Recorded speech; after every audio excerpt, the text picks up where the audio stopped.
9 days before Election Day, President Trump and Joseph R. Biden Jr. offered sharply divergent visions for the country, including the coronavirus pandemic, the economy and foreign policy, in wide-ranging interviews on 60 Minutes. In both substance and demeanor, the two presidential candidates cut strikingly different figures during one of their last big opportunities to reach a national television audience during the campaign. Mr. Trump was combative and testy during his interview with the 60 Minutes correspondent Lesley Stahl, insisting, as he has done repeatedly in recent days despite surging coronavirus cases, that the country was rounding the corner on the pandemic.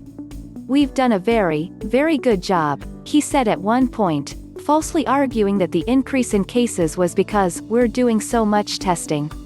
Speaking at a time when family, business and government finances have been battered by the pandemic, the president also painted a rosy picture of the nation's economy, which he said was already roaring back.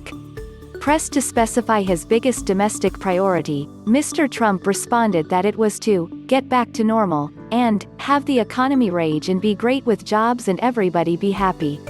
But perhaps the biggest headline to emerge from his interview was his behavior.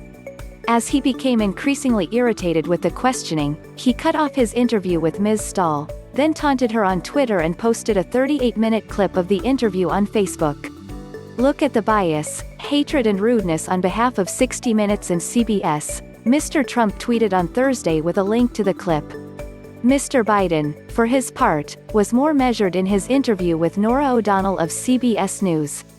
But Mr. Biden was direct in his criticism of Mr. Trump.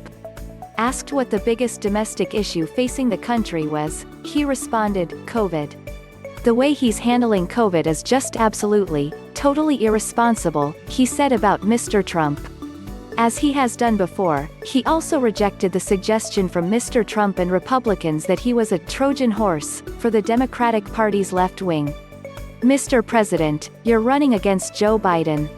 Joe Biden has a deep, steep and successful record over a long, long time," he said.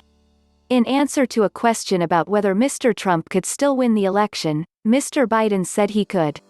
"It's not over till the bell rings," he said, saying Mr. Trump could win because of how he plays.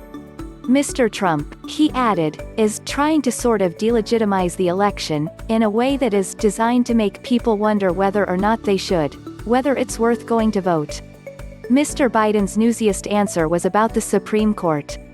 Asked whether he would expand the number of justices on the nation's highest court if he were elected, a question that he has repeatedly faced since the death of Justice Ruth Bader Ginsburg last month, Mr.